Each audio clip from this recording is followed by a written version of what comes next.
Welcome to our viewers in Nigeria and across Africa. It's a beautiful Thursday morning. It's the conversation on TOS Television Network, and we're reaching you from Abuja, Nigeria's capital city. My name is Adesiwasi. And my name is Merciful Ajinuma. You Good trying morning. to do that like me? I'm trying to do it like you. Come on. I can't. How are you? Make me. I'm very well, thank you. You're looking exceptionally thank beautiful. Thank you so much. As Merciful. always, Good to see you this morning. Good to see you too.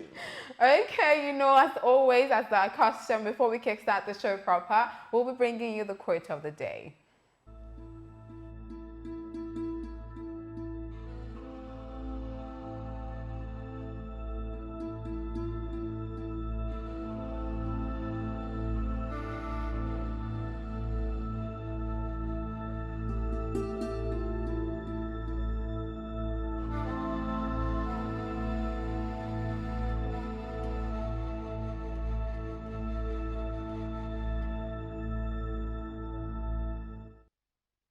Okay, so I think that quote is supposed to motivate you, to be original in whatever it is you do. But Martha, you were saying something earlier when I read out the quote to you, so I want you to say it on camera now. All right. So, I always kind of, understand the viewpoint of the authors and people who come up with this quote. But today's own, it had a bit of controversy in it. Yes, because I think so. if you're saying it's better to fail, genuinely than to succeed in imitation, then I'm asking, what about those who look up to role models? What about those who they definitely leverage on, mentoring and looking out, to do things just like people are doing? That's imitation. What is imitation? Doing something just the way someone is doing it. And if you're doing something the way I'm doing it and I'm succeeding, then the whole world is succeeding. Okay. But if you're saying I should fail being original, come up with my own ideas, and I'm failing, success is success, whether you like it or not, all right? I like the way you said success is success, but I think basically, it doesn't necessarily mean you can't do things the way people are doing it.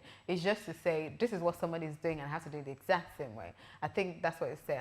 There's a way you copy something, you imitate someone, but you bring yourself into it. You bring an element of you into someone else, and then you make it, The scientists has said something. They said you can't do something the exact same way it has been done before. Oh, I think I've met people who would do something exact something same way. must change. Okay, well then I think he's right. It's better to do it. It's better to feel originality. Yeah, but I'm actually of the opinion that people should discover their hidden talent. Be original, be unique, be different in their own way. But if your line of work or your passion or your talent is based off of what someone's doing before, it's good. You can look at the person, take some cues and just follow suit. Just succeed anything you are doing. Do you understand? Just succeed. Whether you're anything imitating you're or you're being doing, original. that's the take home from this one. All right, moving straight into development across Africa. And we'll start, from here in Nigeria. So ShopRite, a popular South African company, is set to leave Nigeria. ShopRite Holding Limited has announced that its board has decided to officially stop its operation in Nigeria over unpleasant market conditions. The South African-owned retail giant has stated in August last year that it would gradually end its operation in Nigeria. The South African company said it will close operations in Nigeria by giving a 100% equity stake in its Nigerian retail supermarkets. ShopRite's Chief Executive Officer, Peter Engelbrecht, noted that the management was in the process of wrapping up the franchise agreement for ShopRite brand to remain in Nigeria, as well as an administration and services agreement to provide support to the new shareholders with operating the outlet. In his words, we are at the approval stage in terms of the sale of our Nigeria supermarket operations. All right, moving on to sports, talking about the Edo 2021. It was an inspiring outing at the ongoing National Sport Festival in Edo State when a heavily pregnant lady, Aminat Idris, won a gold medal for Lagos State. Who is 8 months pregnant. She won a gold medal in the mixed Pomase category in Taekwondo alongside her male counterpart, Aurora Rokib. In the Pomase Taekwondo, that's demonstration, female team event, the Lagos athlete won silver and also an individual bronze medal in the same category. She also finished first in the mixed event. Team Lagos also won a silver medal in the female team six-a-side cricket, while their male counterpart won a bronze medal. Oh, using my expression. pregnant or not. Wow, okay, that was kind of risky, but yeah, go girl. All right, moving over. The international business magazine Forbes has featured and recognized some Nigerians in its latest Forbes African Icons list as a way of celebrating ideas from individuals who have contributed to the growth of Africa in the last decade. Nigerian music stars on the list are Burna Boy and Davido, amongst others. Also, notable people recognized are Genevieve Naji, Funke Akindele Bello, and Omotola Jalade Kende. Forbes also recognized newly elected Director General of the World Trade Organization, that's Dr. Ngozi Okonjo-Iweala, including a renowned writer and author, Chimamanda Ngozi Adichie. Congratulations to all these people. Big congratulations. And moving on to Kano State, where the government appeared to have curtailed a salary cut, a cause many Nigerians have been agitating for at all levels, as it slashed the salaries of its political office holders in the state by 50% for the month of March. Commissioner for Information in the state, Malam Mohammed Garba, who disclosed this in a statement on Tuesday, said the action was as a result of shortfall in the resources coming into the state. According to Mohammed, the decision affected the governor, deputy governor, and all public office holders in the state, including commissioners, special advisors, senior special assistants, and special assistants, among others. He added that the salary cut also affected the local government chairman, vice chairman, elected councillors, supervisory councillors, advisors, and secretaries of local government in the state. All right, that's the much we can take on, you know what's trend. Development across Africa. Thank you, Pajem. We'll be bringing you a COVID-19 update from across Africa right now.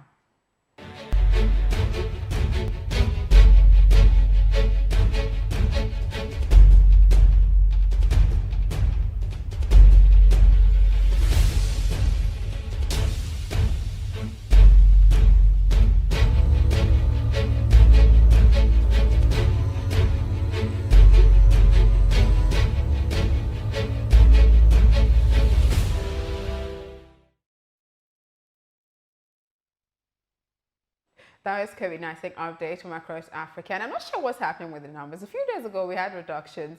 And then today, I've seen an increase. I don't know where the fluctuations are coming from. But I keep telling you to do your part, you know, to protect yourself and to protect the next person. Do everything, do the needful. Protect yourself, wear your face mask, sanitize your hands, proper hygiene. You know, everything that we've been preaching in the last 1 year, I think. You know, just keep doing that and then get vaccinated if your country or your state has started running that vaccine. That's if you're in Nigeria. You need to protect yourself. You need to listen to me, okay? So we don't, as I always say, we don't have to worry about COVID-19 in 2022. Okay, having said that, we're going to go on a break now. When we come back, we'll be taking you through newspaper headlines for this morning.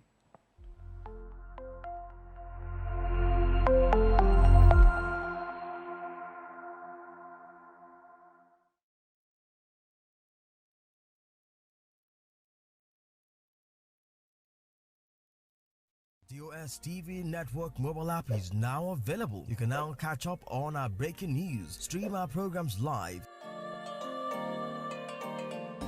watch out for the latest update on sports and politics as they unfold. You can also get notifications for our upcoming programs and events. All these on our TOS TV Network mobile app, available on Apple Store and Google Play Store. TOS TV News from Africa by Africans. Being a journalist means in-depth analysis that unravels hidden truths, that question the status quo and fact-checks government. These criminal elements hiding under the cloak of surveillance contractors are the APC elements. Do you have facts to prove that? Being a journalist means waking up every day with a burning desire for peace, equity, and justice for all citizens. We're being told that the choice you have is to take the lesser of two evils. It means patriotism via the prism of objectivity and accountability. It means giving my platform to the masses to discuss issues that matter to them. Some of them, if they bring budget, and the budget they lose. Some of them sleep. They're going to ask how much you are on. I have it. Thereby shaping government policies and laws. My name is Osasu Igbeneja, and I am the People's Journalist.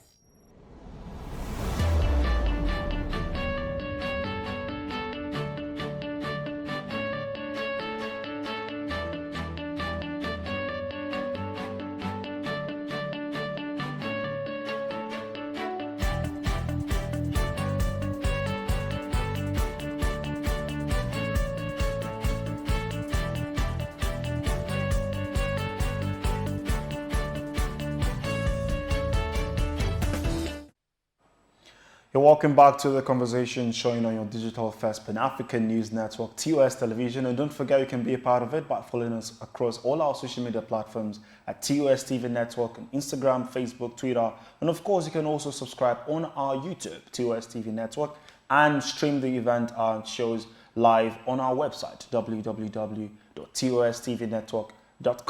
It's that time we'll bring you, major headlines from across some of the major Nigerian newspapers for this morning. We begin with Blueprint from the very top, talking about insecurity.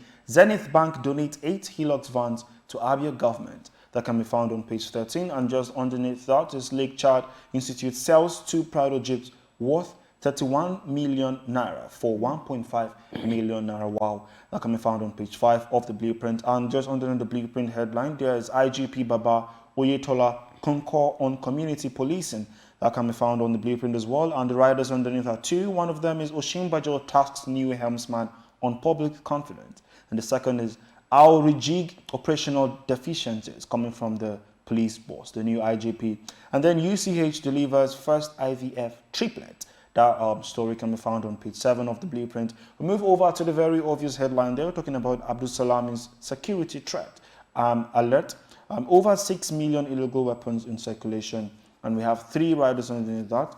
First one is 80,000 deaths recorded, 3 million displaced. The second one is urges confident consensus building, and the last one is let's close ranks, work for humanity, coming from the Sultan, and that can be found on page 6. Under the picture of the day, North won't vote along ethnic religious lines in 2023, coming from the NEF, and the right under the story says region at a crossroad needs elite consensus, coming from ACF, and that can be found on page 15 of the Blueprint.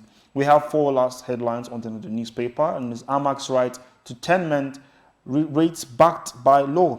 Amax right to 10 men rates backed by law, coming from Candido. That can be found on page 7. And Ishaku to northern governors tackle drug consumption now. That can be found on page 9. Anambra burial law would attract revenue if implemented, coming from Eze Okafor. That story can be found on page 20. And the last headline for this morning is Bauchi disposes 300 million naira for fertilizer revolving scheme. And that can be found on page 15 of the Blueprint newspaper. Moving away from the Blueprint newspaper to the Nigerian News Direct, starting from the very top. And the first headline there says, Elumelu, youth restiveness, ticking time bomb for Africa and others. That's coming from the CEO of, UBA. Nigeria's debt may hit 16 trillion naira by end of 2021. That's coming from Abasaki. Case against Atiku citizenship started in 2019. Malami's the one saying that. And then moving over to the very gaping headline on insecurity, Abdul Salam raises alarm over 6 million illegal weapons in circulation. And then underneath that, you have no justification for strike. Federal government tells doctors. AGF Idris assures of timely production of financial reports. AFDB, IFAD Lord Ogun's readiness for agro-processing project. And then just underneath the picture of the day, UCH delivers first IVF triplets. Oshibajo decorates AG IGP task him on professionalism and others. And on the rider under that is Usman Alkali Baba Azim's duty. That's the newly appointed Inspector General of Police. Graves politicians sponsored emo attacks. That's coming from Uzodima. Those are, the headlines on the Nigerian News Direct this morning. All right, we'll move over to the Daily Trust newspaper. I'll begin from the very top as well. Pensioners threaten to shut down airport over pay. That story can be found on page 38. And then talking about the 2023 election, North will not vote on ethno-religious lines, coming from the Elders Forum. That can be found on page 34. And resident doctors strike takes toll on patients. That can be found on page 10. And over to the very obvious headline, 80,000 killed, 3 million displaced, coming from Abdul Salami. And we have 3 writers in the story. Say security forces overstretched, underfunded, and jobs key to peace development, coming from Aliko Dangote. And then media as divided as Nigeria, coming from the NPAN chair. And under the picture of the day, we'll talk about the national peace meeting that happened in Abuja yesterday. Federal government to acting IGP, restore public confidence, and police excesses. That can be found on page 4. And we have 3 last headlines under the newspaper. The first one is 82 prisoners returned to Owerri Custodial Center. That can be found on page 34. And Africa needs 20 million jobs yearly to tackle vices, coming from Tony Elumelu Foundation right there. And that can be found on page 18. And then bandits released us on their own. Freed Kaduna student contradicts army. That can be found on page 8 of the Daily Trust newspaper. Moving straight into the Daily Times, starting from the very top. This one says, federal government begs resident doctors to call off strike. Says it is not a good time to embark on such activities. And then, the very gaping or obvious headline on the Daily Times this morning says, bloodbath, kidnapping spree in Kaduna, Benue and Anambra. That story you can find on page 2 of the Daily Times newspaper. And just underneath the picture of the day where we see Vice President Emir Shibajo decorating the newly appointed Inspector General of Police. And then the headline under that, on the new IGP, you must restore police confidence, dignity, Shibajo tells AG IGP Baba. And then on Imo attack, 80 escaped inmates voluntarily returned to Imo Custodial Center. The story is continued on page 5. And then the last headline on the Daily Times newspaper says, this is on, Atiku citizenship suit. Malami says, I did not file suit against Atiku citizenship. That story is there, continued on page 3 of the Daily Times. And over to the very last newspaper daily report that we read this morning is the Business Day. And as always, you can grab the Business Day and get the market analysis and data just there right from the very top of the newspaper. And then very gaping headline there is Nigerian state share 9 trillion naira in 4 years. Yet some owe salaries, and the writer is Delta, Akwa Ibom, Rivers, top recipient. And just the next story, just towards the right of the newspaper, is merging airlines can save AMCON billions. That can be found on page 31 of the Business Day.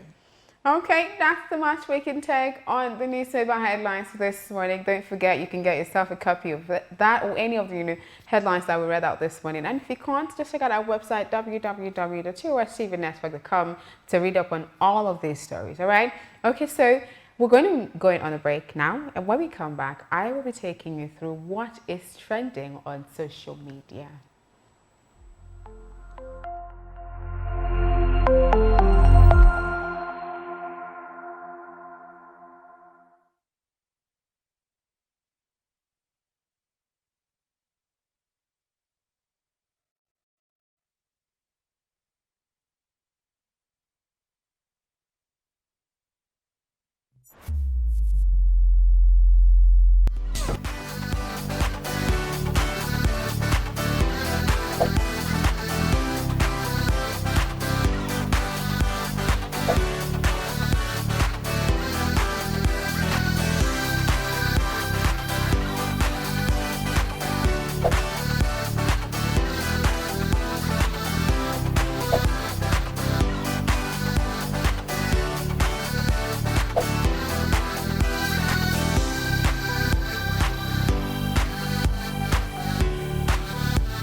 Welcome back to the conversation, and it's about that time where I take you through what I like to call my favorite segment of the conversation, because I'm going to be taking you through what has been trending on social media. What are people, talking about, or what have they been talking about for the last 24 hours? But before I get into all of that, let me tell you that you can be a part of the conversation by just simply following TOS TV Network on Facebook, Twitter, Instagram, and also subscribing to our YouTube channel. It's TOS TV Network. You have to subscribe so you don't miss out on anything, and also on our website, www.TOSTVnetwork.com.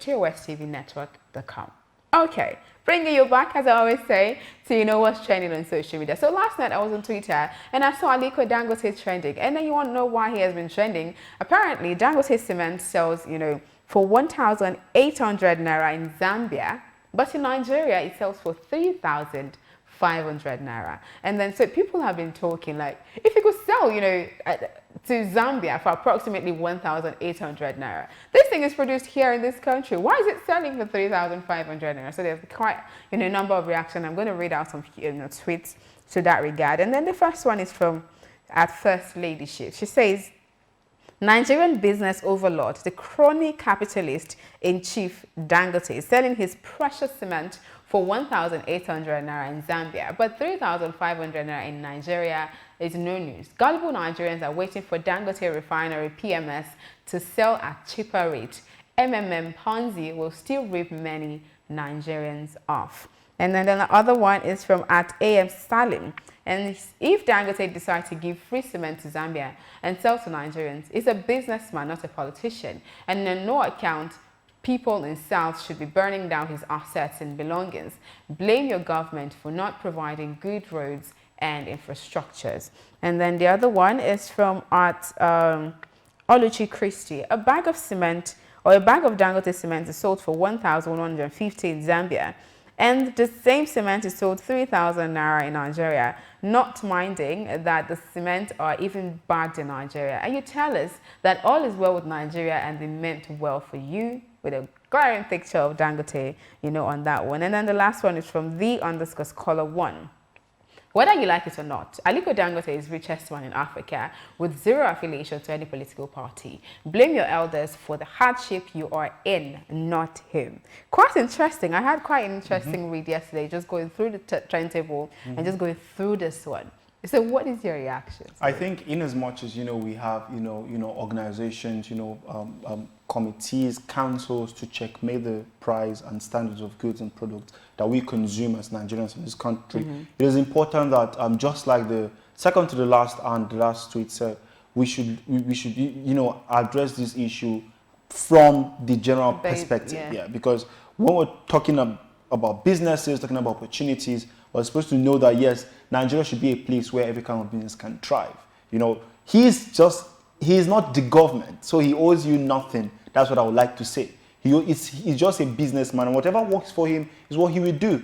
If you have the money, if you have resources, start up your own and sell that. Do you understand? Like I said, before I gave this, I said yes. There are, we have agencies and parastatals that to regulate. So if they don't have a problem with it, why do you have to have a problem with it? Okay, right? but the price regulation is to regulate price here in Nigeria, not measure it with outside of Nigeria. So I think that's why I spoke about standardization too. Exactly. The product, is it the same value as the money that you're buying it for? That's where the standardization. So I was going to come into the money value part. Like the 1,800 naira could be, the value could be equivalent to 3,800, 500 naira here in Nigeria.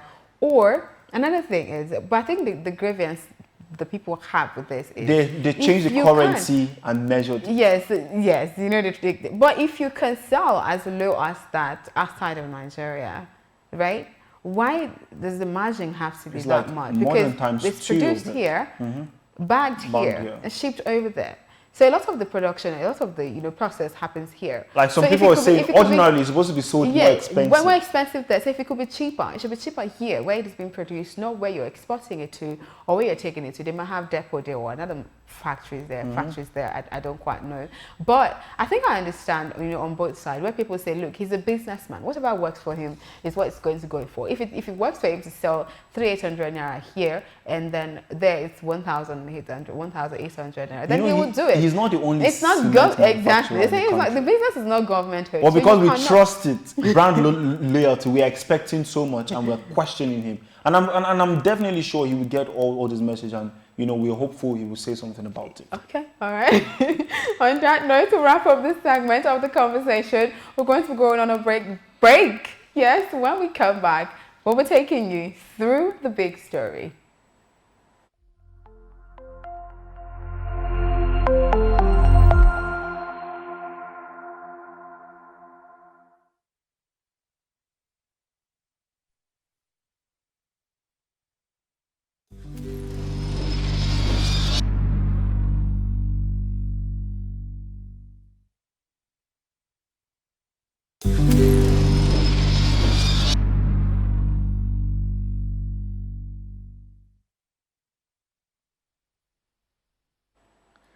You are welcome back to The Conversation, showing on your digital first Pan-African news network, that is TOS Television. And of course, it's that moment where we bring you the crux of the program, the big story. We've been talking about, social media trends, talking about Dangote and people saying, look, what's it doing, what's it selling, what's happening. Now the question is, how easy it is for Nigerians to do business in Nigeria, especially as young people.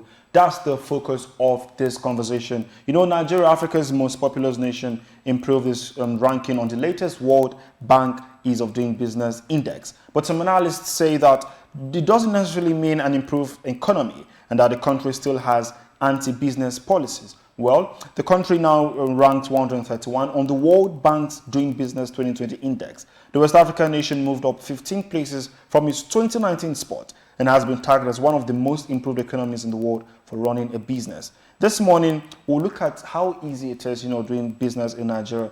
Is it really easy to do business in this country? Because really, we had a guest on the show a couple of days back and said, when we're talking about, people who are leaving, migration and the issues surrounding, the policies and everything. But we said, look, for people to do business in this country, is it easy? That's the question. And for me personally, I think it's not.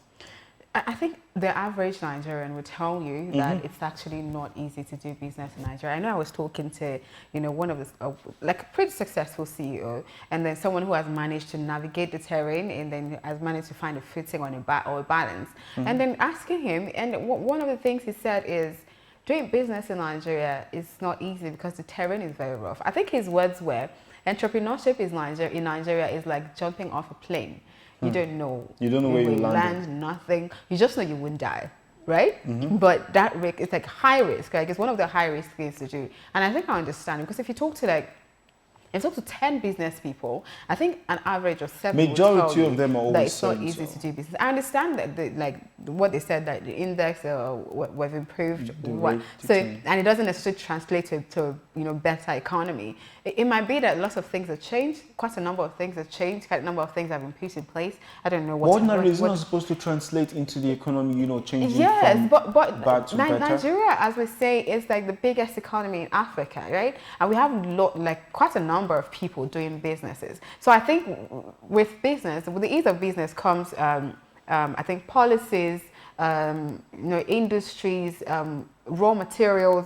I think also power is an issue in Nigeria. And then Nigeria being more of a consuming country, consuming state than being a producer state, it's going to be a little bit hard, especially if you're maybe in a manufacturing industry where you have to get raw materials. A lot of the things that you manufacture, the materials don't come from here. We don't produce that here. So that's kind of hard as well. And then we have, power issue. I talked to small business owners some time ago, and one of them told me, look, I run a generator almost 24/7, right? There's no power. And that translates, to the kind of service I provide. And people will tell you it's too expensive.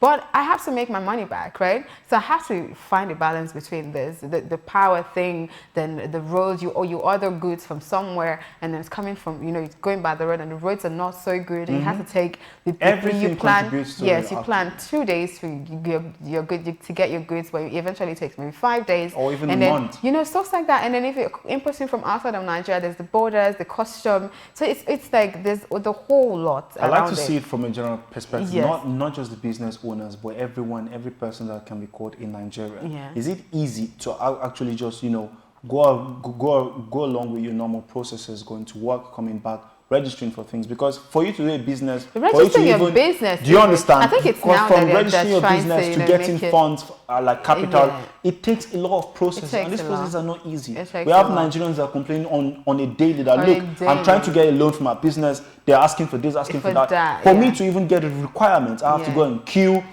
different days, and we have people in government offices asking for bribes and everything. Tax, so it affects everything. Yes, it does. The location of their business, they're saying the amount is too high. The government is talking about value added tax that people are saying, look, we cannot pay this. It's too much. So at what point will we scale through all this and really achieve that ease of doing business to 100% is the question I have. I'm not a business person, I don't want a business. That is it. And business people are actually tired. Yes. But the thing is, we have to survive. Yes, Nigerians have to survive. We have passions. We have people who are very passionate. Like the guests we've had here on the show, they say, one thing that you say a Nigerian for is that they're actually very intentional about what they want to do. If a Nigerian says, look, I'm going to get 2 containers, you see them on their phones in the morning, they're waking up, they are not normal, they're not smiling. Normally in working systems, in working countries, when you're doing your business, yes, it comes with the toils, the ups and downs, but these basic things should be fulfilled at a very primary stage. Yes, it's true, and it's not gainsaying that. Like even when you're trying, so you're putting in your best to do business. Here, there are different factors that try to cripple your efforts and all of this stuff. But despite the challenges in the rough terrain, there's still entrepreneurs and business people. Not necessarily there are lots of them that have found a way, to adapt, found a way to adapt, to navigate the terrain, pivot it, to grow and then succeed in the business. And I think that those are what we should be looking at. You understand? The terrain consistency, diligence. Yes. Right? And then continuity, knowing the market, knowing the terrain too. They know this. Know the terrain too does work. And I think, quite a number of people just go. I know quite a number of persons will come and tell you, look, entrepreneurship is the way forward. And it's not that easy. They don't tell you that entrepreneurship is not that easy, and it's not even meant for everyone. So if you're not being a business person in Nigeria, if you cannot, handle the pressure that comes with it, I don't think you should jump into the business here. So you need to do your market survey. You need to know the market. You need to talk to people who have done it before you. And all of that. The so you need to just ask questions, research. do the underground work. And I know that, it might not be easy to do business here. The you have to just have that strong mind. Might be really rough. But you have to. If you're determined that I want to go into business here in Nigeria, then you can do it. I know there are a lot of persons that have, packed close to their shop, packed up their bags and said, look, I can't do this. A lot, but actually. I've talked to, foreigners who came into Nigeria to do business as well. And I don't know if it's the same thing for them, that the experience is the same, but quite a number of them tell me Nigeria is one of the best places to do business in. And they start to give you factors. They tell you, even though the only thing that you need to do is to unlearn everything that you think you know, right? You're coming from another climate, you're coming from another culture, you're coming here, the same business strategies do not apply. So you have to just come, unlearn everything and start relearning everything again. But once you've been able to, get that right, I think you get everything right. I think that's one thing Nigerians to also, adapt. You don't do every business the same way. I see you doing the same business and I want to do it the way you're doing it. And I think, we should learn to just unlearn, be very open-minded, just outside, or just assume I don't know anything, and just to learn everything that you need to learn. If you have to ask questions, if you have to take courses, and then don't mind the terrain. I think if you get it right, like one of the business persons I was saying, talking to, it was like African countries that he has been to, Nigeria is like one of the best places to do business in. That's a Nigerian saying that, not necessarily a foreigner, a Nigerian, because Nigerians are very open with their, if they like your business, they like it, right? If you're doing good, they tell you you're going good. With the feedbacks and everything, you would just know, right? And I think that's one thing that's very good for a business, for you to just know that, okay, this is what the people want, this is what they don't want. So they're just very open with it. Nobody's deceiving you with like, oh, I like this thing you're doing. Nobody is deceiving you with all of that. They're just coming out to tell you, this is what we want, this is what we don't want, this is what we like, okay, just do this way and do it that way. And then, once you have this kind of people, that kind of market, and I think it makes it a little bit easier for you to, produce or do business to suit that audience or that market. Because going by your analysis, not by Nigeria being one of the best places to do business in Africa, imagine it was very easy for many people to do business. It would have affected everything positively. Our economy will scale higher because really people are actually doing well. Regardless of all the complaints we're having, every day people saying, look, I'm tired of this country. People are still doing well. So the question is, how have they been able to maneuver their way through all the processes to become successful. And I think if anyone, decides to engage in their business and, against all odds, still be there, learn the process, like you said, unlearn to learn, then, be knowledgeable about the terrain that you are, then I think there's no stopping you. There's no stopping you, really. So basically, in as much as we would say, oh, there's several factors in Nigeria that cripple your efforts. It's not easy. Nigeria will drain you. It's definitely not easy, but it's doable. Doing business, generally, it's not easy. I would tell you that for free. If someone like me that I'm not so business inclined, I know that it is hard. Like entrepreneurs will tell you, the backstories will tell you, these are things you don't see. Forget the terrain. The business itself is hard to do, right? So I know it's hard to do it, and coupled with the terrain makes it a little bit harder to, but once you have, like I said, the people that have adapted, people that have navigated just fine, and people have, honed their skills. So just sharpening your business skill, yeah? So the terrain is not favorable. So what can you do to make it favorable for you? Yeah, the 21st century has come exactly. on with technological and then advancements. businesses have gone digital as well. So you don't need a conventional shop. So you don't need a conventional shop. If you're going to say, oh, there's no power, the roads are like I don't know, you have to pay tax, rent, and stuff like that. Take your business online. Don't do the conventional, renting a shop and doing all of that stuff. You have, and the digital audience, the digital market is way bigger. It's not just you having to, Nigerians or somebody in Abuja say, I have an Abuja audience. The audience is bigger. It's global. I like to say cast two stones in different baskets. Yes, not in one basket. So if one does not work, So while you were trying to navigate the Nigerian terrain, take advantage of social media, take advantage of digital media and all of that stuff to just do your business. And also, promotions are important. Definitely. Promote your business. Promote your business. The best way you can promote it, whether you need to promote it online, offline, promote your business, just sharpen your skill and do all of that stuff. So it's kind of and you cannot stop learning, Of course. You cannot stop learning to diversify into your business, to become very, professional and very specialized. For people to always come to you, that brand loyalty. This person knows what he's doing. She knows what she's doing. I like to stay with this person. That's because you have to keep learning on a daily. The advancement that coming with technology, with everything, agriculture, the sector, the economy. If you're properly abreast of what's happening, your business will have that impact, I assure you. Yes. Definitely, it has worked for people.